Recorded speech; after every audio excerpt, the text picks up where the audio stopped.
Hello and welcome back to English Today. This is the second DVD of the beginner level, and in this DVD you will see 3 more episodes of our story, That's Life. And then in our special TV programs there will be a debate about low-cost airlines and an interview with a sports expert about football training. Then, in the grammar section, we will study the simple present, frequency adverbs, some and any, there is, there are, and also making suggestions. Now remember, if you have problems understanding anything, use the subtitles. Okay, so enjoy studying and have fun.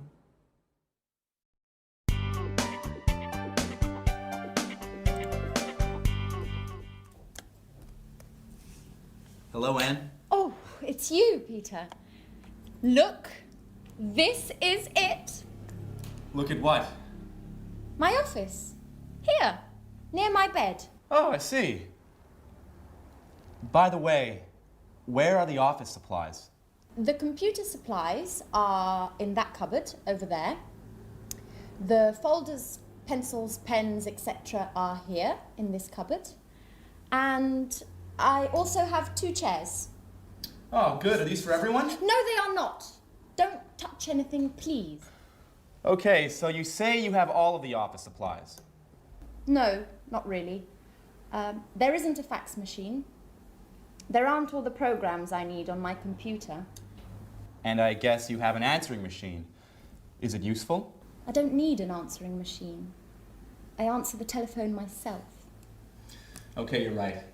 This office is nice. And if you need a fax machine, I have one in my apartment. Oh, thank you. Wait a minute. Something is missing. Where's the coffee machine? All offices have a coffee machine. I'm afraid there isn't one here. There's a staff kitchen on the other side of the house. In the kitchen. We can have some coffee there. Good idea.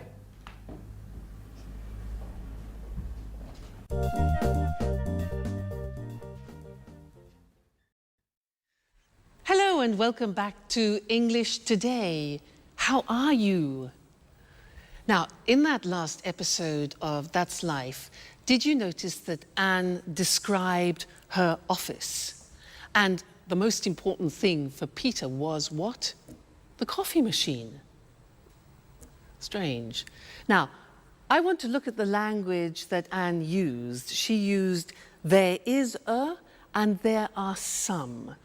Let me explain that to you. Now, if you have a single object, for example, like a glass, then we say there is a glass on the table, or there is a hat on the table, or there is a computer on the table. Okay? Now that changes when we have more than one object. Like these pens, for example. We say there are some pens on the table. Okay? There are some pens on the table. And therefore, in this example here, books, there are some books on the table. There are some CDs on the table. So you see how it changes. Now, let's go and look at that on the screen. You can see it written. So we said, with singular objects, we say there is. The examples are, there's a computer in Anne's office. There isn't a fax machine. That's the negative. There isn't a fax machine. There's a table in the studio, and there isn't a coffee machine, which Peter can't believe. Now look at the plural form. We say there are some office supplies in the office, and there are some pens and pencils, okay? And we also use that for the exact number of plural objects. So, for example, there are 2 chairs in Anne's office, and there are 4 pictures, for example, in her studio. All right, so that's an introduction to there is and there are some. Now, in the next lesson, we're going to look at the difference between some and any, which is very important. So listen out for that in the next episode and then come back here and we'll work on it. All right, see you later. Bye. Do you want milk with your coffee? There's a bottle in the back of the fridge. I prefer it without milk, but with some sugar. Oh, I'm afraid there isn't any sugar. Well, that's okay. Black coffee is good too. Do you have any of those great cookies? Oh, yes. There are some cookies over here.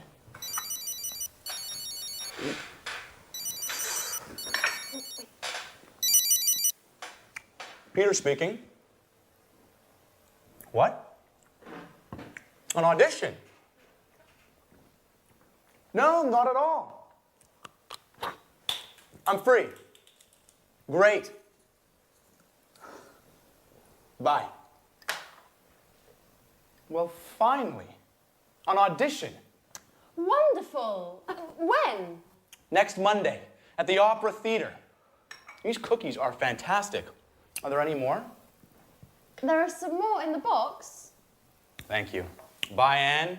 Time for music. Hey! Take your dirty napkin away from my kitchen.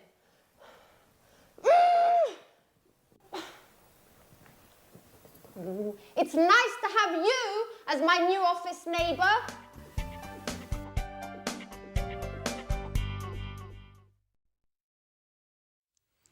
Hi again. Anne's a bit difficult, isn't she? Yeah. Now, this is a lesson about some and any. Remember, Peter said, "Can I have some coffee and some biscuits?" Well, I want to talk to you about that right now. Now, in order to understand some and any, we have to understand the difference between countable objects and uncountable objects. So, these things here are ingredients to make a wonderful English lemon cake. Let's divide them into countable objects and uncountable objects. Let's start with these. Now, these are lemons. Countable means you can count them. Uncountable means you can't count them. Can you count these? Yeah, 1, 2. So these are countable, so there are some lemons. Now, what about these? These are nuts. Can you count these? Yeah, 1, 2, 3, etc. So they are also countable. So we say there are some nuts on the table. Now, what about this? This is marmalade. Now, can you count marmalade? Well, you can count the container, but not the marmalade inside. So this is uncountable, and we say in English, there is some marmalade. It's a singular verb. So we put it here, it's uncountable. Okay? Now, let's look at this. What's this? This is salt. Salt. Now, is this countable or uncountable for you? Countable or uncountable? Well, it is very difficult to count all the little bits of salt, so this is uncountable. We put it here, all right? Now, next thing, these two, eggs. Countable, uncountable, 1, 2, countable. There are some eggs. This here is spices. Spices. Now, these you can count. So we say there are some spices. What about this? Milk. You can count the bottle, but can you count the liquid? No. So all liquids are uncountable, and we say there is some milk. there is some milk. So singular verb. Put that there. Now, what have we got here? Butter, butter. Can we count that? Well, we can count a packet, yes, but the butter inside? Exactly, no, we can't count butter. So there is some butter, we put it here. Good. Now, what else have we got? Flour. You know, flour we use to make pizza, to make cakes. Is that countable? Exactly, it's not countable. It's like salt, like sugar, like coffee. So we put this here, uncountable. And the last thing, this. What's this? Water. Is water countable? No, it's not. So water goes with the uncountable. There is some water. It's quite difficult, hey? Let's look at the screen to see that written, all right? And we will do a general summary. So we said countable objects in the plural. In the positive form, we say there are some lemons on the table. There are some CDs on the table. There are some eggs on the table. So that's countable. Now the negative is there aren't any, we use any, there aren't any cigarettes on the table. There aren't any biscuits, important, any for the negative. There aren't any magazines, for example, all right? Now, questions. Here again, we use the word any. We use any in the negative and any in the questions. So, are there any glasses on the table? Are there any books on the table? Are there any pens? All right, so some in the positive, any in the negative, and the question form. Good. Now, let's move on to uncountable objects. These ones here. The examples are, there is, singular verb, some sugar on the table. There is some flour on the table. There is some water on the table. Okay? Negative, again, we use any. We say there isn't any bread on the table. There isn't any wine, a liquid, on the table. There isn't any chocolate on the table, all right? Questions, again, with the singular verb and any. Is there any money on the table? Is there any pasta? Unfortunately not. And is there any beer? Okay? Now, I want to add one more thing to this lesson, and it's the words this, that, these, those. Let me explain. With one object, you say this CD when it's close to you, this CD. But when it's distant from you, far away, you say that CD, this, that. All right? We hear this very often. Let me take two, plural. Now we say these CDs. When they're far from you, we say those CDs. Okay? So these, those, one, this, that. Let's see that on the screen. So this book, plural, these books when they're close to you, and that chair, for example, and those chairs when they're distant from you. That's a big lesson, hey? There's a lot to remember. So we have some and any, countable and uncountable, this, that, these, those. Whew! You have a lot to do at home to study there. Anyway, no problem, because you're great students. So we'll meet again in the studio very soon for some more English. Take care. Bye for now.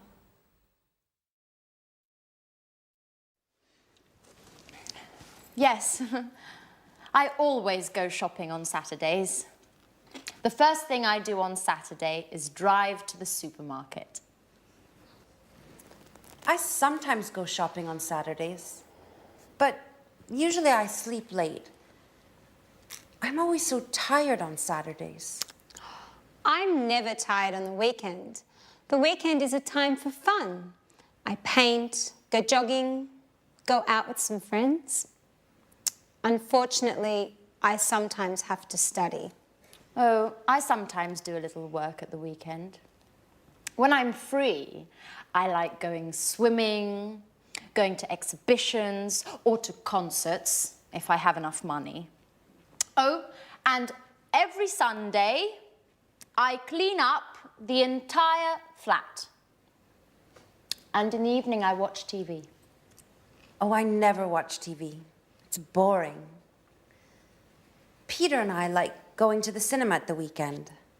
Yes, it's important not to watch too much TV. An hour a day or so, that's enough. Come on, guys. You talk like my grandfather. Work, TV, housework on the weekends. Life is more. I want you to take me to places where young people have fun. Great. Get ready, Grandpa.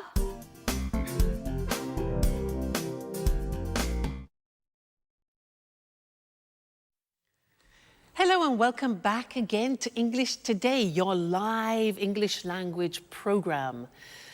Now, did you notice how Anne said that she loves going to concerts and exhibitions, but she doesn't have enough money? Now, this word enough, it's written E-N-O-U-G-H. The pronunciation is enough. What does it mean? Let me show you. I have a ticket here for a concert, okay? This is 45 euro. 45 euro. Now, I have 40 euro here. 40 euro, 45 euro for the ticket. It isn't enough. It means it's less, it's not sufficient. It isn't enough. No ticket, no concert. So, happens. Like Anne, poor Anne, not enough money. Now, another example, you ask me, can I have a glass of water? And I say, sure. So, here you are. You say, what? Excuse me, it's not enough. Not enough, it's not sufficient. Oh, I say, okay, fine. So, glass of water, here we go. And you say, oh, it's too much. Too much. Now, that is the opposite. When something is in excess, it's too much. Let's go back to the ticket. For example, imagine that the theatre ticket has a discount. Now it only costs 30 euro. 30 euro. I've got 40 euro, which is too much. In excess, too much. But that's great. That's not a problem. That's great. I can go to the concert. Okay? So that's enough, too much. Now, one more word. It's a small word, and it's so. When do we use so? If I say to you, you are so intelligent, that describes an emphasis. You are so intelligent. You could also say, the glass is so full, okay? So is to express an emphasis of something. So, we've studied enough, too much, and so. Let's look at those on the screen now to help you, okay? Enough, pronunciation, enough, when something isn't sufficient. There isn't enough water in the glass. There isn't enough money. Then we can also use it with an adjective. The glass isn't full enough. After an adjective, it isn't full enough. let's move on to 2 when we talk about something in excess. So, there's too much water in the glass. There's too much money. Great. There are too many coins. Now, many is because we use it with countable things. There are too many coins. We can use it with an adjective. For example, the ticket is too expensive. The glass is too full. All right? Then the last thing was so, when you want to emphasize something, the ticket is so expensive. The glass is so full, or you are so intelligent. Fantastic. So that's the end of this lesson. Remember, enough, too much or too many, and so. That's it for now, and I'm going to see you again extremely soon. Take care. Bye.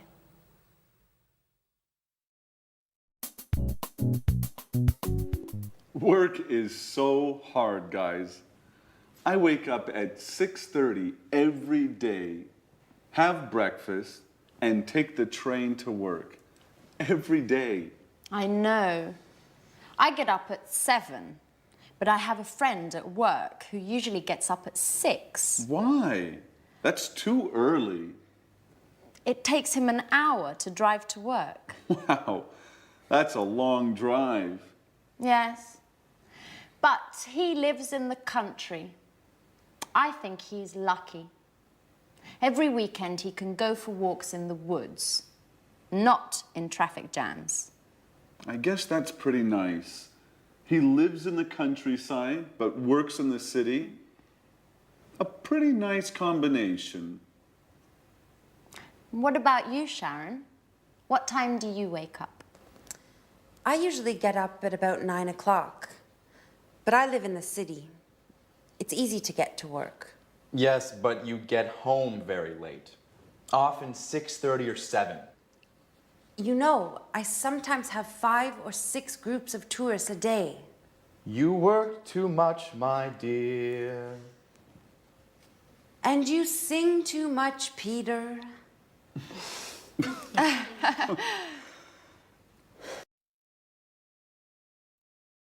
Hello again, and how are you?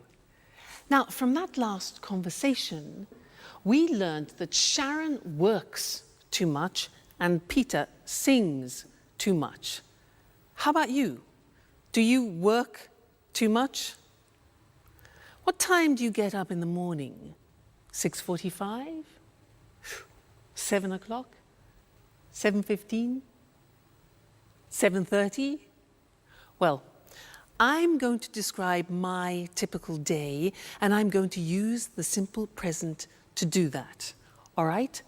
Well, first, I wake up at 6:45, but I don't get up.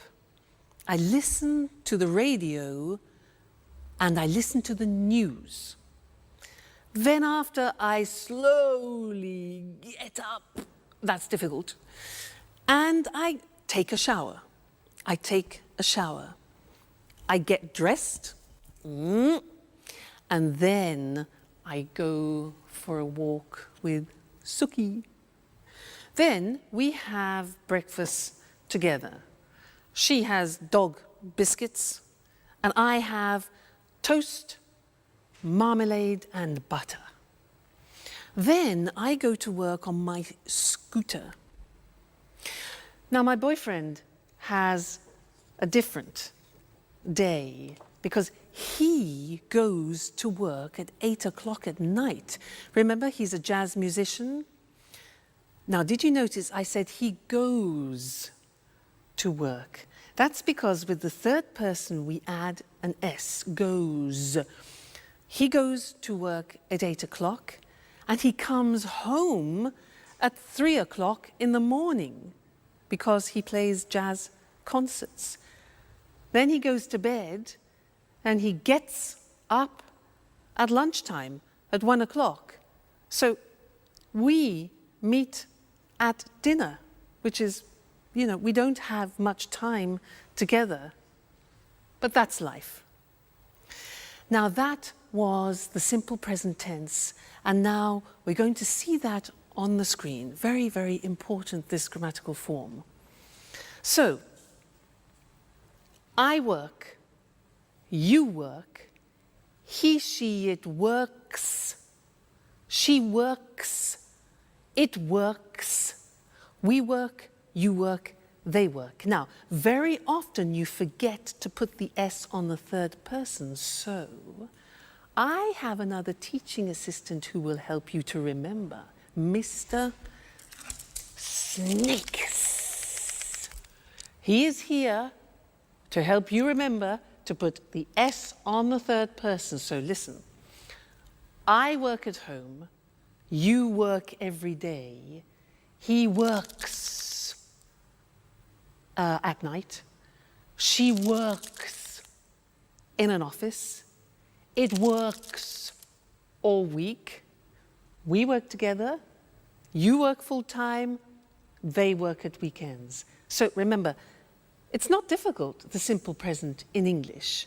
I work, you work, he works, she works, it works. Don't forget, Mr. Snake, don't forget the S, the third person.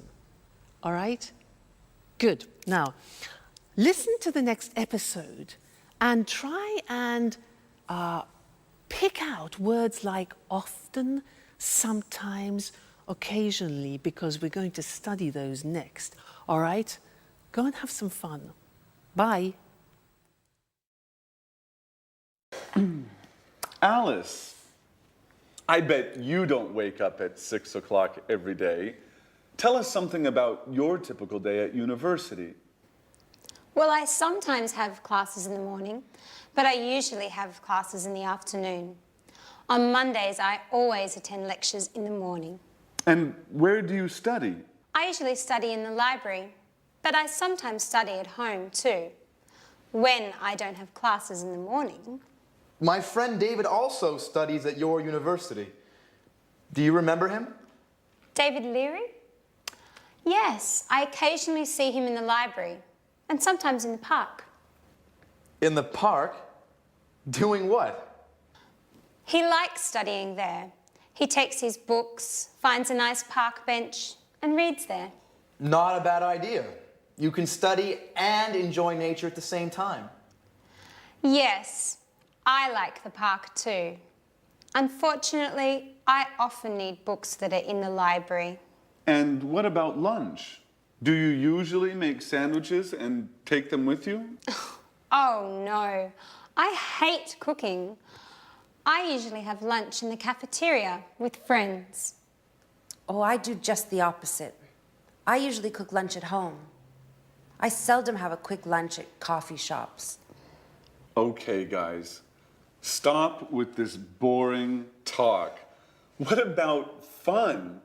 Do any of you do anything besides working and studying? It's Friday, remember? You're right, Jack. I'm so happy it's Friday. Me too. It's weekend time.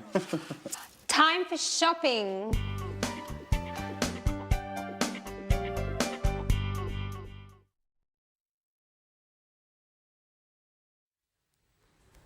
Jack really knows how to provoke Anne, doesn't he? Did you notice those words? Sometimes, always, occasionally? Because we're going to study those now.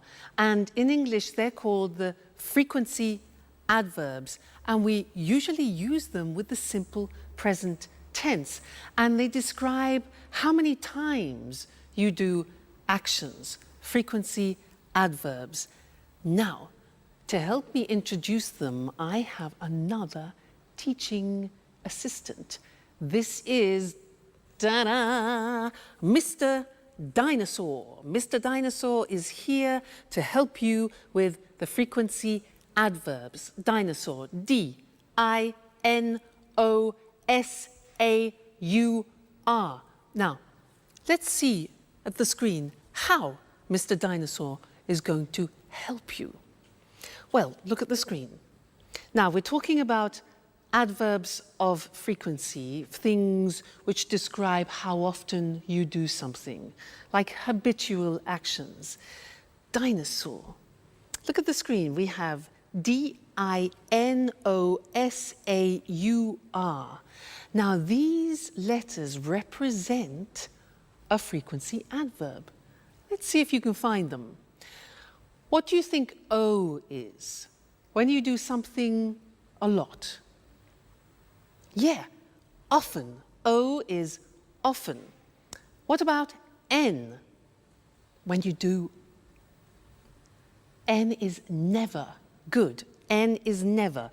What about A? Something that you do a lot. A is always. Good. What about S? S is sometimes. Very good, sometimes. Now, U is for usually. Usually, it's a habit. What about R? R stands for rarely. That's difficult to pronounce. Rarely. And the last one, look at the top. We've got D. Monday, Tuesday, Wednesday, Thursday, Friday, Saturday, Sunday is, a bit strange this, every day. All right, so those are the main frequency adverbs. Every day, never, often, sometimes, always, usually, rarely. You notice sometimes is also the same as occasionally, and rarely, another way to say rarely is seldom. Okay, now, the important thing about Mr. Dinosaur and the frequency adverbs is where to put them in the sentence. Now, look at the examples. We put them in front of the main verb. So, I never go out.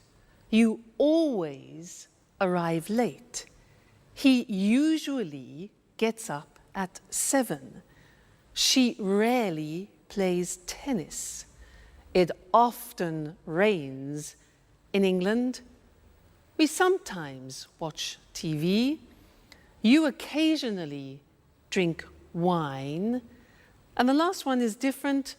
Every day they drive to work. Usually every day we put at the beginning. But the others are always before the main verb and after the subject. Now, one problem. There is an exception to the rule, which is typical of the English language. And what is the exception? The exception is the verb to be. The verb to be is always an exception in English. Let's see how that works. Look at the example. He isn't often late. We are sometimes in a hurry. You see the position. The position of the frequency adverb is after the verb to be, not before. And that's the rule. So he isn't often late. We're sometimes in a hurry. They're never at home. And I'm always tired. So those are the frequency adverbs, very important, and we use them to describe our habitual actions. Now, in the next episode of That's Life, listen for this word, enough. Enough. It's a very strange word, because we're going to talk about that in the next lesson here in the studio. So, go and see That's Life. Bye.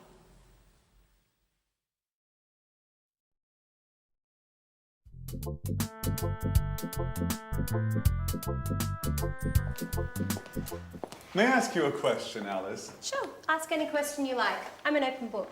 Do you have a boyfriend? Well, I go out with some boys, but that's nothing serious. According to my birth chart, I need some Taurians. But that's not easy now that Saturn is in Leo. I see. Anyway, I think you have a strange relationship with boys. Oh no, I like like boys very much. They're great at carrying packages. You're exceptional. Thanks, Jack. But now, stop talking about me. Let's talk about you. What do you think of me? No, really. I'm curious. What do you do at work? Oh, nothing special. You know Speedmaster, the sporting goods factory. Yeah, sure. They produce wonderful running shoes. What department do you work in? I'm a sales manager. Last month they gave me a promotion, and now I am responsible for Southern Europe. That's why I moved here. Wow, that's really interesting. You must be very good at work. What exactly do you do? Oh, basically, I look for new clients and keep them informed about new product lines and take care of their requests. What kind of requests do they have? Oh, they often ask questions about new models and prices. What do you do if they want a discount? Well, basically, I don't get mad. I listen to them and then I tell them no. Well, seriously speaking, it depends. Each client is different. If they're important, I try to make an agreement with them. Hi, Anne. Hi, Sharon. Where's Peter? Oh, Peter's preparing his audition. Well, tell Peter I wish him good luck. Do you really care?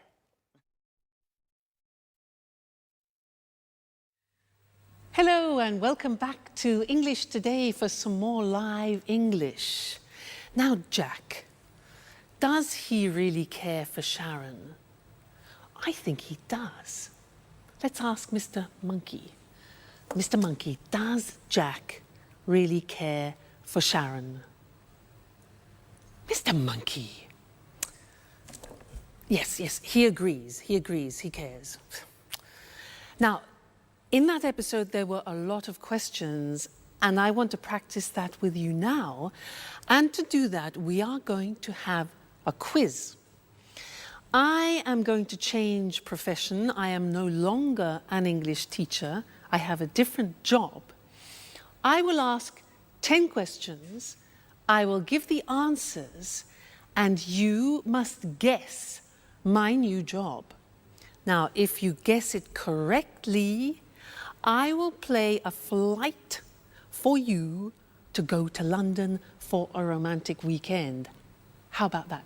Flight to London? So 10 questions. Listen carefully. Number 1. Do I work in an office? No, I don't. Number 2. Do I work outside? Well, yes, actually, I do sometimes work outside. Next, do I have special qualifications? Oh, yes, I have special qualifications for my job. Okay, next one. Do I work at weekends? Yes, I do, actually. Most weekends I work. So, I don't work in an office. I work outside sometimes. I have special qualifications, and I work at weekends. Okay, next one. Do you travel a lot? Oh, yes, I travel everywhere. I travel to America, to the Far East, around Europe, a lot. Do you earn a lot of money? Oh, yes, I earn a lot of money. Next question. Do you use your hands when you work? Yes, I do. I use my hands and I also use my feet. Very important. Next one. Do you work with other people? Yes, that's very important. I work with other people.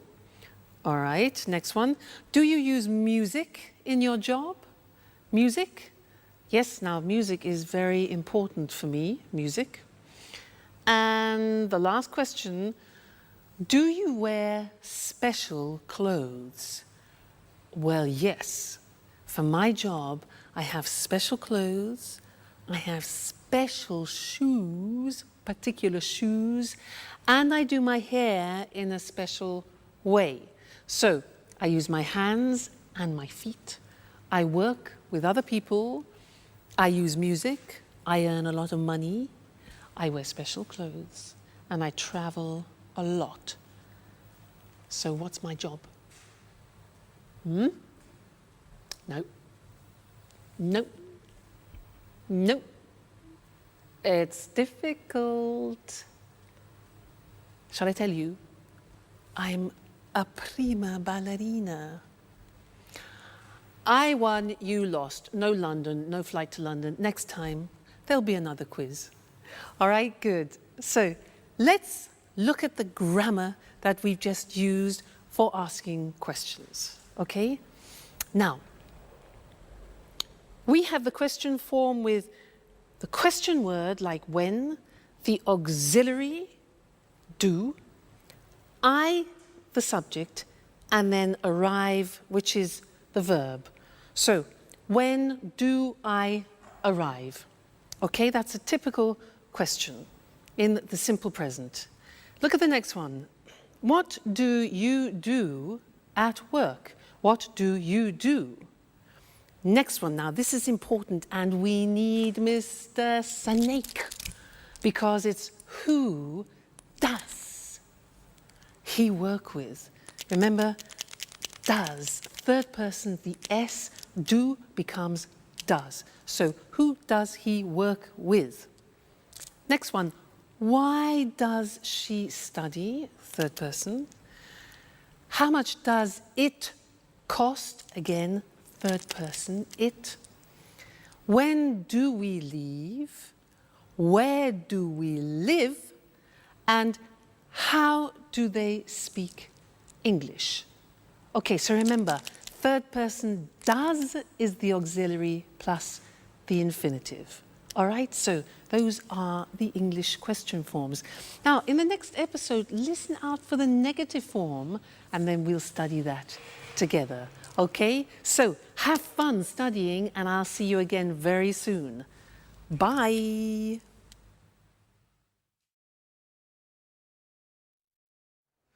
Oh, girls, we're talking about jobs. Tell me about your job, Sharon. What do you do at the moment? That's an interesting question. Really? Why do you say that? Well, you know I have a degree in archaeology, but now I'm doing something quite different. Do you have a part-time job? No, unfortunately, it's a full-time job. I work for a travel agency. Oh, what do you do? I give tours around the city. I bring tourists to monuments and museums and other interesting places. Oh, that's nice. Could I have you as a tour guide for one day? I'm sorry. I only work with groups, usually with Japanese people. Oh, well, I'm a black belt in karate. Very funny, but it's not enough. It's too bad. Anne, stop cleaning for a moment. Sit down and tell me about your job. Okay. I work in a publishing company. Oh, so you work with famous writers? Not exactly. I don't work with the writers. I just read their proofs and correct them before printing. By the way, do you know Paul Taylor? He works with you, right? Yes, but we don't work in the same department. He works in the advertising department. But we are good friends. Every weekend we play tennis together. Play tennis? I'm jealous. Do you play tennis too? Do you want to play with us? Well, just joking. I don't play tennis that well. Only karate.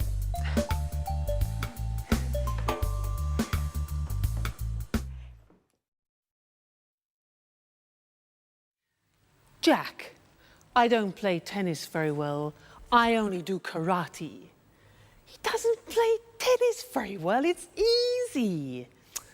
Men. Now, anyway, it was a good example of the negative of the simple present tense. I don't play tennis very well. Now, I'm going to tell you my typical day again, but in the negative, and listen to the grammatical form, okay? I don't wake up at 6:45. I don't get up after. I don't listen to the radio. Now, don't is do not abbreviated, okay? I don't take a shower. I don't have breakfast with Suki, and I don't have dog biscuits. Now think of my boyfriend. Let's go into the third person. My boyfriend doesn't go to work at 8 o'clock at night. He doesn't play the saxophone. He plays the double bass. Now, doesn't is does not contracted. Doesn't, okay? Plus the infinitive. So he doesn't play, let's say, at 1 o'clock in the morning. He doesn't come home at 7 o'clock in the evening. So you see, these are examples of the negative form. And now we need to go and look at the screen because we need to see how that works in comparison to the positive form. All right? Great. Now, look at the examples. I don't teach on Sundays. Do not becomes don't. I don't teach on Sundays. You don't know my parents. Jack doesn't, does not. Jack doesn't play tennis well. Alice doesn't have a boyfriend. The house doesn't belong to Anne. Third person, doesn't. We don't work part-time. You don't know Anne's aunt. And Alice and Sharon don't live together. All right, so now we have studied the positive form, the question form, and the negative form of the present tense. So a whole world opens up for you, okay? Well, you just keep studying and we'll meet again here for another live show very soon. All right, take care. Bye.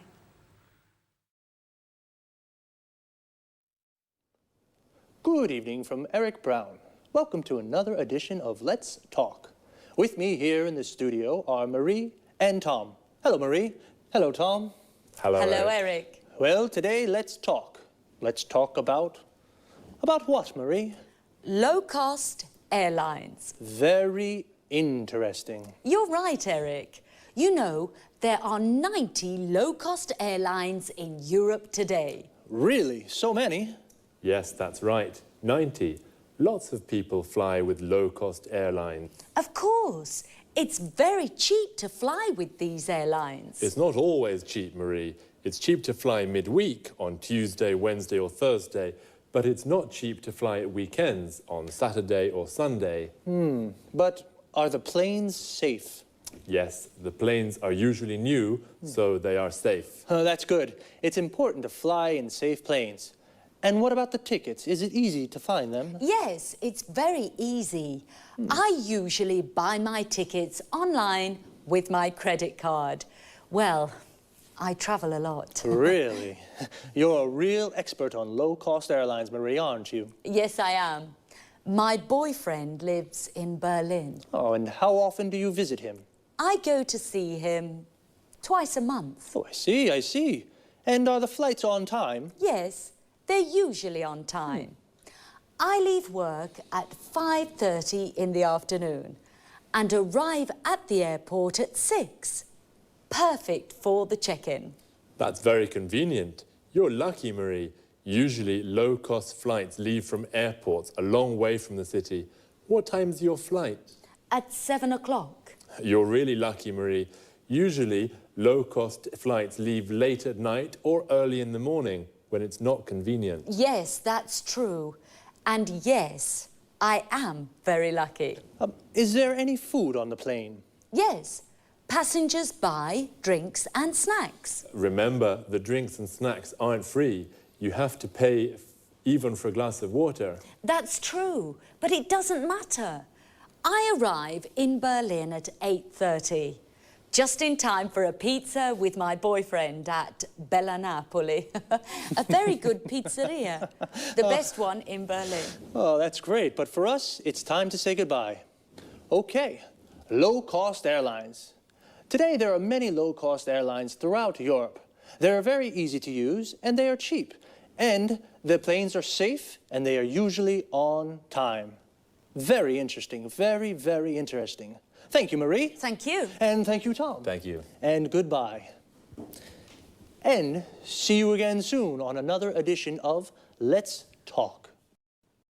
Well, low-cost airlines really make traveling easy. For many people, flying is very simple, like taking a bus. Now let's take a look at some very useful vocabulary and expressions you just heard. The check-in is the place where you show your passport and leave your luggage. In English, it is also a verb. We say, I check in at 7, or where's the check-in for Berlin? When we talk about cheap prices, we mean it doesn't cost very much, and expensive means it costs a lot. My ticket to Berlin is 600 euros. It's expensive. Your ticket is 100 euros. It's cheap. Her ticket is 30 euros. That's very cheap. To say what airline we use, we say fly with, followed by the name of the airline. I fly with Air Liverpool, or the type of airline. I fly with low-cost airlines. And what about when you want to ask if the plane is late? We can say, are the flights on time? If the flight is at 7 and it goes at 7, it is on time. But if the flight is at 7 and it goes at 10, it's late. Marie said, I buy my tickets online. This means she uses the internet to buy her ticket. What other things can you do online? Here are some examples. I reserve hotel rooms online. I don't call the hotel on the phone to reserve a room. I use the internet. I check my bank account online. I use the internet to see how much money I have in my account. I pay my bills online. I use the internet to pay the electricity bill, the water bill, the gas bill. Wow, we can really do a lot of things online. Okay, just 2 more things before we say goodbye. The first is frequency. When we say how often we do something, I asked Marie, how often do you visit him? And she said twice a month. Twice a month means 2 times in a month. Once a month means 1 time in a month. But when we do something more than 2 times, we say 3 times a month, 4 times a month, etc. Even if we change the period of time, the structure of frequency remains the same. For example, we can say once a day, twice a week. But remember, we say 3 times a year, 4 times a week. One last thing. Notice the preposition after arrive. When we arrive in a place like a station, airport, shop, we say, I arrive at the airport at 6. But when we arrive in a city or country, we say, I arrive in Berlin at 8:30. So, we say, I arrive at the station, I arrive at the airport, but I arrive in London or I arrive in Madrid. That's about it for now. Take care and see you soon. Good afternoon to everyone. Welcome to Sports Special, the program dedicated to all sports and all sports fans. I'm Eric Brown. In the studio with me is John Forbes, our sports expert. Well, John, what are you talking about this afternoon? Football. Great, my favorite sport. It's not only your favorite sport, Eric. Millions of people love football. Of course. It's a fantastic game, the best in the world. Well, maybe, but remember, Eric, football isn't only about fame, success, and money. Oh, a lot of money. Professional football has earned millions of euros. That's true, but football is also about hard work, fitness training, stretching, and jogging almost every day. Really? How often do professional players train? They go jogging every day at 8 in the morning, and then they work out in the gym. Ah, so much exercise. And that's not all. Really? What do you mean? Well, they also practice football 3 or 4 times a week with the team. And where do they train? They usually do fitness training at the football ground. First they do stretching, then they practice shooting. Is the coach with them during the training? Yes, of course. The coach is very important for the team. He shows the players good techniques for passing, dribbling and heading. And he decides who plays in the matches. How many matches are there in a football championship? 30, more or less. You know, football championships take place in the winter, usually from September until June. And when do they play matches? At weekends, but the big clubs also play during the week for the European Cups. Oh, championships, European Cups, training. Footballers are very busy. Yes, they are. The only time they rest is in the summer. Well, holidays only in the summer, but what about fun? For example, can the players have a beer after a match? Of course, Eric, especially if they win. A beer is a perfect way to celebrate a victory. Well, a footballer's training routine is very hard, but it is very rewarding too. Okay, thanks to our expert, John Forbes. And goodbye to all football fans and sports lovers. See you again soon for a new edition of Sports Special. First of all, football and soccer are the same thing. Football is the British word, and soccer is the American form, but they are exactly the same thing. So, let's take a look at some of the vocabulary we use to talk about football. Do you like football? If you do, then you are a football fan. Like me. Do you support a team? I support Inter. We say that we support a team when we are a fan of that team. So, what is a team? It's the group of players that play together. For example, Manchester United is a football team. A person who plays football as a job is called a professional footballer or a professional football player. Footballer and football player are the same thing. A football player is a footballer. And every team has a coach. A coach is the person who prepares the team. He teaches techniques and how to play well. So, 11 football players make a team, and when two teams play against each other, they play a match. But as John told us, footballers don't only play matches, they do a lot of training. Training is all the exercises they do to prepare for matches. We can say, footballers do training, or footballers train. Training is the noun, and train is the verb. And what do they do when they train? John said a few. They work out in the gym. They do stretching. They go jogging. And they practice football skills. John also mentions some of the skills or techniques that footballers practice. Passing, which means to pass or kick the ball to another player. Dribbling, which means to move the ball forward with the ball. Shooting, which means to shoot or kick the ball into the goal. And heading, which means to hit the ball with your head. It's a lot of hard work. I think they definitely deserve a beer when they win. Well, that's all from me for now. Take it easy. See you next time.